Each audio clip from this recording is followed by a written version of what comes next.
nyaritakeun kaayaan Haji Rodi anu harita ragrag di Jomantara sampai nimbulkeun inggeng di alam siluman munding.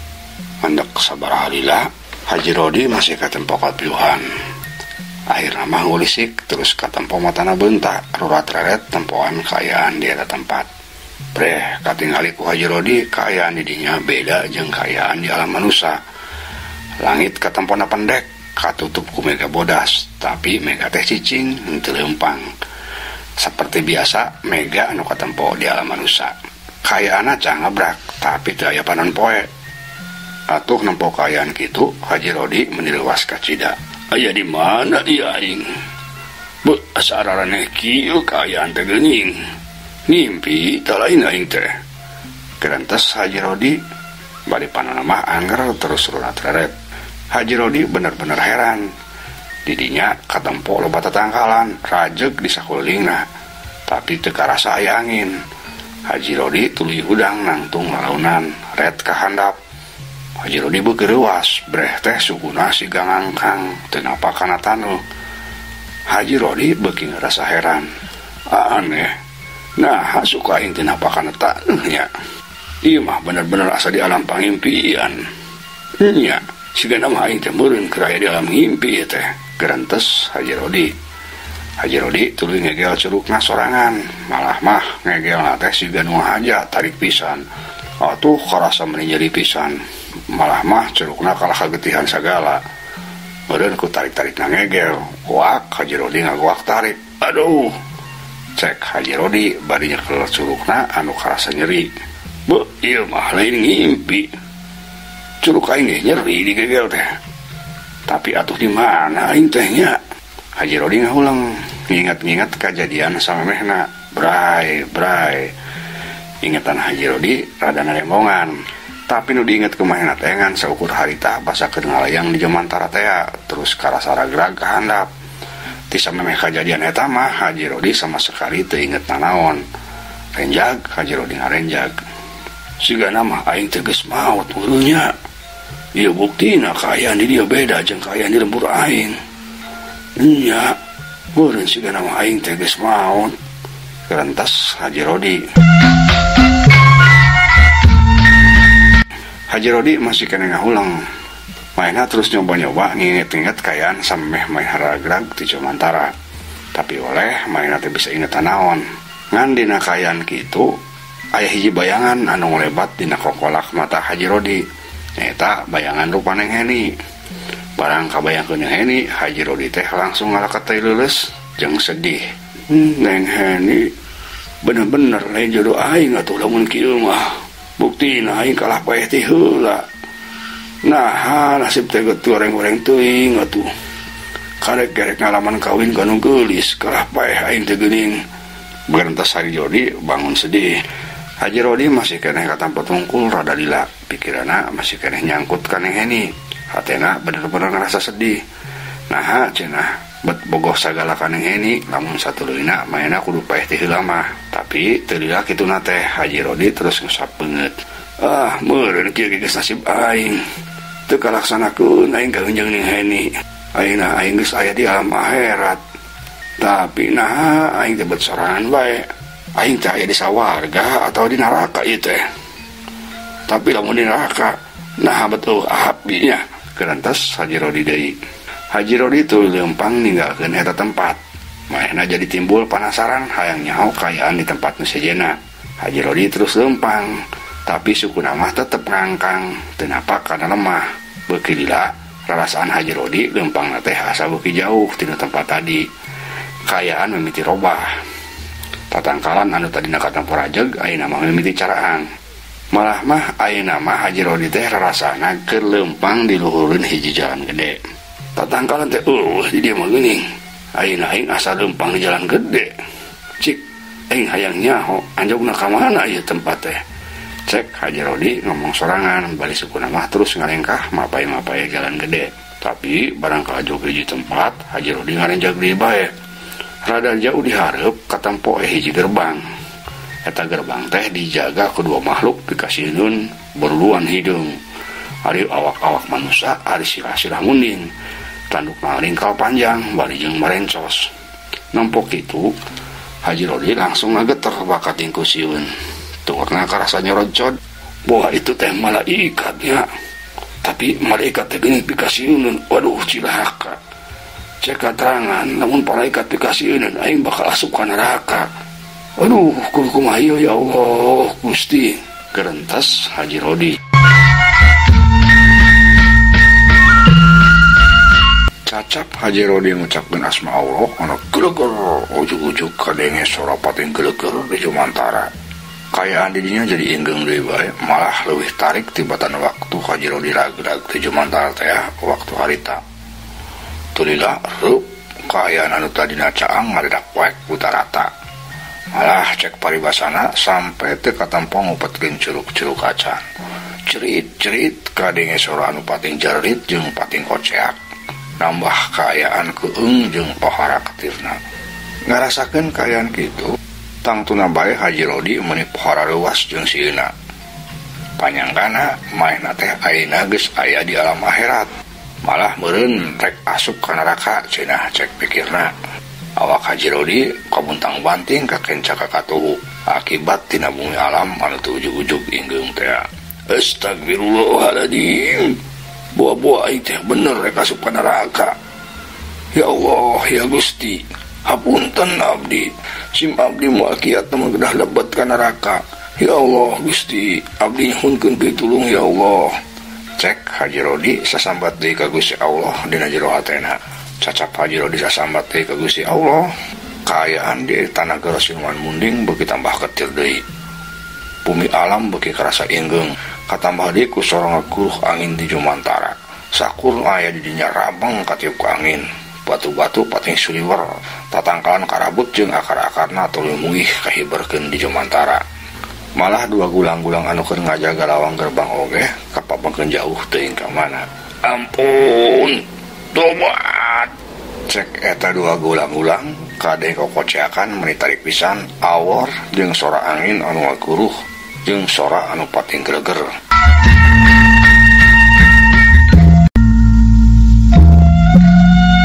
Di sejen pihak awak Haji Rodi sorangan oge sarua kabantingkeun tuluy muih di Jumantara.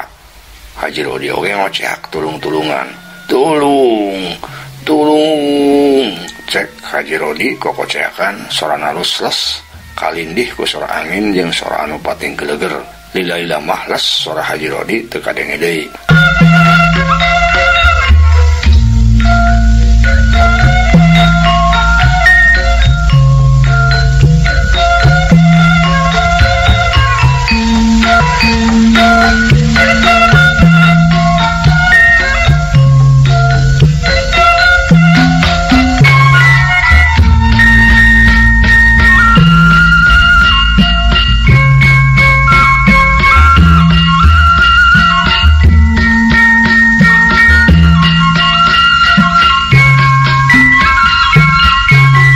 Kejadian anu mata ketir eta karasain oge ku Prabu Gandawusesa, Parmaisuri, para putri, para mantri, gulang-gulang jeung sakur para siluman munding.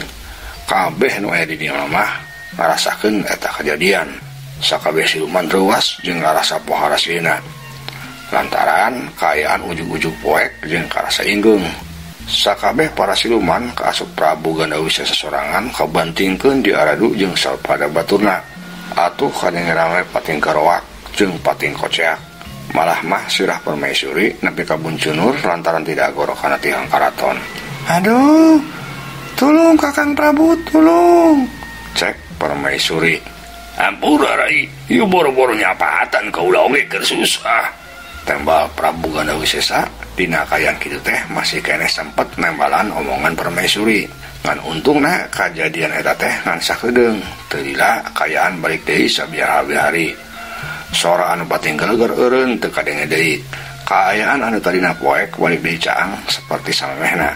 Malah ayeuna katempo Prabu Gandawusesa Permaisuri, para putri jeung nu sejenna keur pating celoprak balik kabeh ge huluna Buncunur. Peureun kurut tidak ada lagor teh. Anu paling parah tanduk Prabu Gandawusesa oge anu tadina katempo panjang jeung ngaringkel sampai potong sabeula. Sigana mah Prabu Gandawusesa pangtarikna di dagorna. Kuniang Prabu Ganda Wisesa jeung nu sejena anu aya di dinya ngaruniang di hudang launan. Kabehana kadenge humarurung bari nyekelan sirahna anu karasa nyeri nyanyautan. Aya naon deui teh sabenerna Kakang Prabu? Nah atuh di nagara urang teh jadi teu aman kieu. Cek Permaisuri. Manehna kadenge cumarita bari deungeun mah nyepeng sirah anu karasa nyanyautan. Ari Prabu Ganda Wisesa teu nembalan. Manehna kalah katampo diuk bari sila leungeunna sidakap sinuku tunggal. Matana peureum sungutna katampo kunyem-kunyem. Sigana eta Raja Siluman Munding teh keur nyobaan narawang ku panon batina. Hayang nyaho naon anu ngalantarankeun ayana kajadian anu mata ketir tadi. Breh katempo ku Prabu Ganda Wisesa aya saurang manusia anu make pakaian sing sarua bodas keur kakalayangan di Jomantara. Anu si horeng teh Haji Rodi teh anu awak mahena oge sarua kabantingkeun ku lantaran kajadian anu ngadadak ingeung tadi. Borang katempo ku mata batina kitu Prabu Ganda Wisesa meningarenjak leuwas ka Cida. Waduh cilaka ieu mah. Si horeng aya manusia sakti anu asup ka negara urang rai. Cek Prabu Ganda Wisesa. Maksud Kakang aya manusia sakti kumaha? Nah Kakang Prabu tiasa ngayakinkeun eta manusia teh sakti Kakang? Tanya Permaisuri. Katempo paraman maena ge bangun ku leuwas. Nya rai, eta manusia teh bener-bener sakti. Buktina manehna bisa hibur di Jomantara. Tembal Prabu Ganda Wisesa. Manehna nyangka Haji Rodi anu katempo kumata batina teh sakti lantaran katempokur kekalayangan di Jomantara. Anu padahal mah Haji Rodi teh lain keur hibur tapi sarua kabantingkeun awakna kulantaran kajadian inggeung tadi.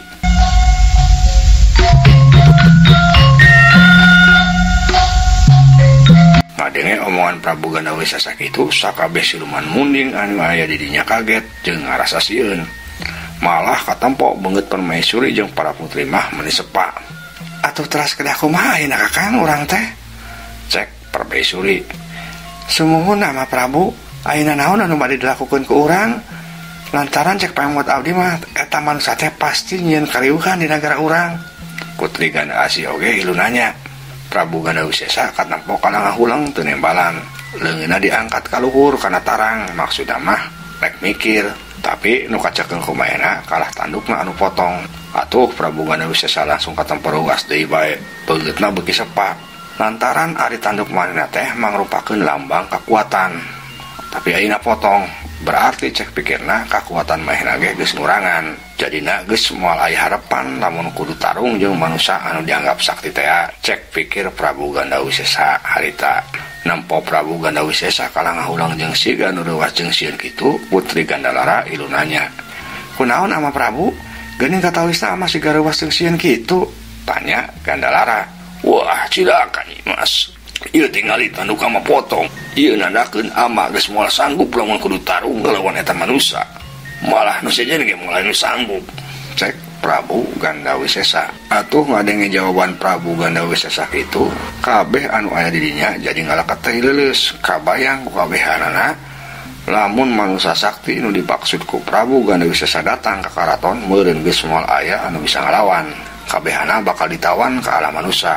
Saterusna pasti dijadikeun sakumaha umumna munding anu aya di alam manusia. Dititah nyambut jeung digawekeun pagawean liana. Malah meureun pastina dipeunci sagala ku manusia. Atuh ingat kana hal eta, Permaisuri jeung para putri katut nu sejena beuki ngarasa ngakibrig sarieun. Prabu Ganda Wisesa malik heran. Kunaon kalah ngagalibrig kitu, Rai Nyimas? Amak Prabu, ayeuna mah enggal kumaha wae carana ama kedah tiasa ngusir eta manusia ti alam urang ama. Cek Nyimas Ganda Asih. Laras ama urang sadaya tiasa cilaka lamun diantepkeun. Nyimas Gandalara oge ilu nyarita. Prabu Ganda Wisesa ngahulang sakedeung. Nya Nyimas, ama ge keun mikiran eta kumaha carana supaya bisa ngusir eta manusia ti negara urang. Lantaran lamun kudu tarung patutunggalan mah moal sanggup ama teh. Eta manusia boga kekuatan anu rongkah ka Cida. Tembal Prabu Ganda Wisesa. Tapi dasa kuat lagi Kakang, eta manusia teh pasti boga kalemahan. Ku urang kudu diteangan kalemahan Kakang. Cek Permaisuri. Tapi ku Kakang mah teu kapikiran naon kalemahan eta manusia. Sok atuh geura bantuan malikiran ku kabehan. Cek Prabu Ganda Wisesa. Atuh kabehana pada ngarulang mikir. Teu lila Permaisuri ngomong deui.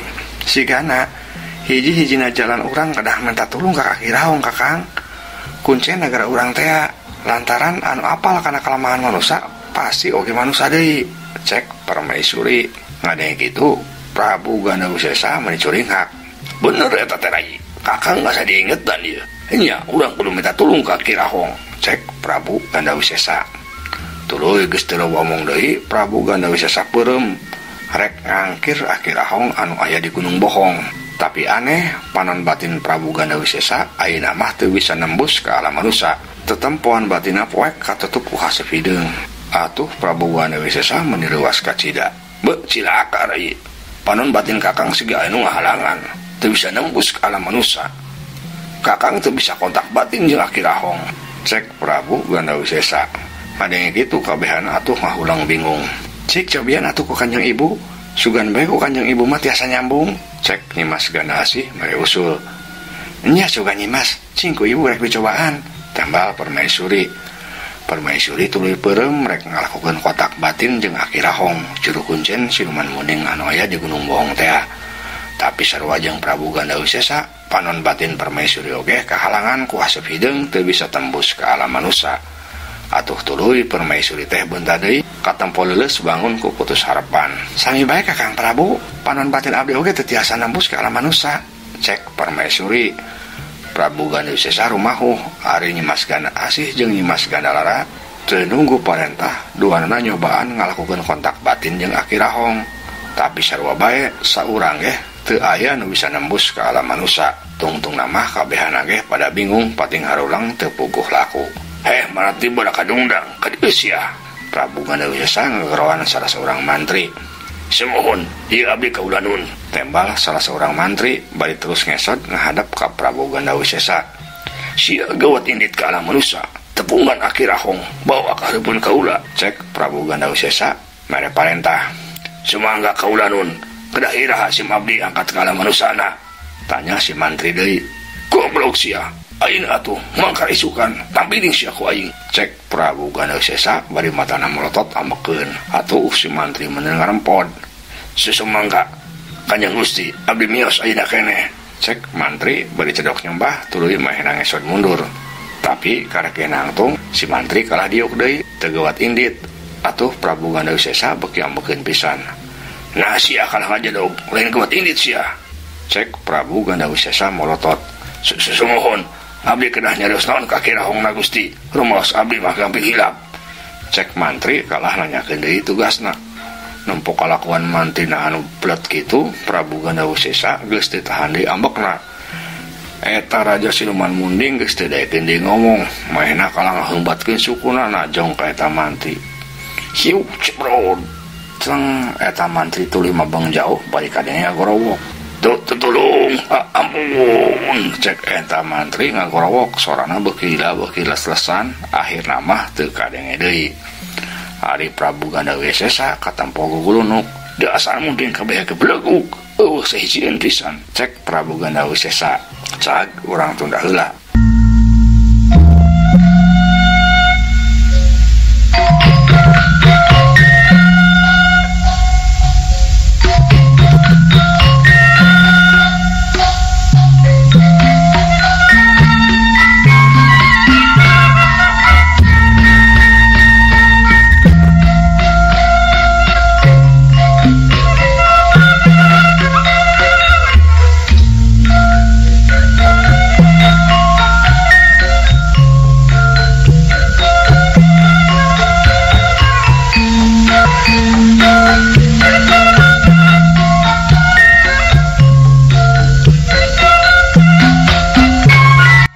Orang malik deui nyaritakeun Haji Rodi anu keur kekalayangan kulantaran katiup angin di lingkungan teh. Katempo awak Haji Rodi muih di Jomantara alam siluman munding. Di antara sadar jeung teu sadar, Haji Rodi sempat tempo kaayaan di sahandapeun manehna. Lenyap, Haji Rodi ngalenyap. Lantaran kaayaan di sahandapeun manehna teh katempo jelas menipikasieun jeung mata kukurayeun. Katempo ku manehna di handap teh loba wawangunan. Tapi aneh, anu dipake bahan wawangunan teh bet awak manusia. Di entep siga anu ditiiran, aya nu katempo ka disirahna bae, awakna bae atawa sukuna bae. Anu matak pikasieunna Masih awakna geus ditiiran kitu ge, jalma-jalma teh katempo harirup keneh, kadenge reang pating cerlit tulung-tulungan. Awor jeung sora anu pating cilegur jeung sora angin anu pating kelebuk. Astagfirullahaladzim, bener sigana itu teh beul neraka. Itu jalma-jalma dicari sakitu. Ya Allah Gusti, apunten abdi. Ulah dugi ka abdi ngalaman kos kitu ya Allah. Ampun Gusti, salametkeun abdi. Kitu cek gerentes Haji Rodi. Bari mata namah terus mencerong ke handap. Cacap Haji Rodi ngagerentes dina hatena kitu ana geleger kadenge deui suara anu ngageleger tarik pisan, disusul ku cahaya kilat anu pating puri nyai nyalemberan sagala anu aya di handap. Atuh Haji Rodi beuki lelenyapan, panonna peureum teu kuat nempo eta kajadian. Puri nyai geleger salah sahiji cahaya kilat nyamber hiji wawangunan anu kacida jangkungna. Porowot eta wawangunan teh rubuh, koceak. Kadenge rame sora anu pating koceak. Haji Rodi beunta deui nempo ka handap. Breh katempo kumanehna di handap loba makhluk anu pakasieun. Ari awak-awak jelema tapi sirah-sirah munding. Kabehana pating suliwer lalumpatan siga anu nyalametkeun diri. Bu, itu makhluk naon anu lalumpatan kitu. Bener sigana mah eta jalma-jalma anu hirupna bodorat atah. Itu buktina awak-awak manusia tapi sirahna sirah munding. Gerentes Haji Rodi deui, maehna masih keneh nyangka yen ayeuna maehna teh keur aya di alam akhirat. Kilat anu pating buri nyai anu disusul ku sora anu pating cilegur masih keneh terus kadenge. Kaayaan beuki karasa ketir. Haji Rodi anu masih keneh kakalayangan geus teu kuat deui nempo ka eta kajadian. Akhirna males Haji Rodi teu inget deui di bumi alam.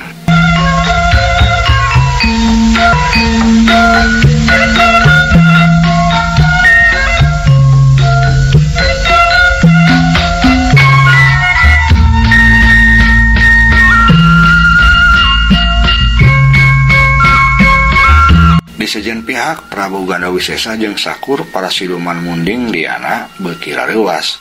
Maena ngarasa soak deui barang aya kajadian anu pating gelegur anu ngakibatkeun kaayaan beuki inggeng kitu teh.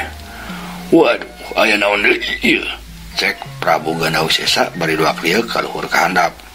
Waduh, ieu mah bener-bener matak cilaka, Rai Nyimas, geuwat kalabur. Geuwat tinggalkeun ieu tempat. Cek Prabu Gandawisesa, maksudna mah ngamejaan ka permaisuri jeung anak-anakna supaya indit ti dia nyalametkeun diri. Tapi barang ngaliuk breh teh permaisuri jeung anak-anakna katut para mantri anu tadi ngariung geus areueuh di dinya. Atuh Prabu Gandawisesa teh meuni molongo. Haram jadul, geuning aing ditinggalkeun sorangan. Cek Prabu Gandawisesa, bari satulina mah berengbeng maehna oge lumpat ninggalkeun eta tempat. Ngan waktosna seep.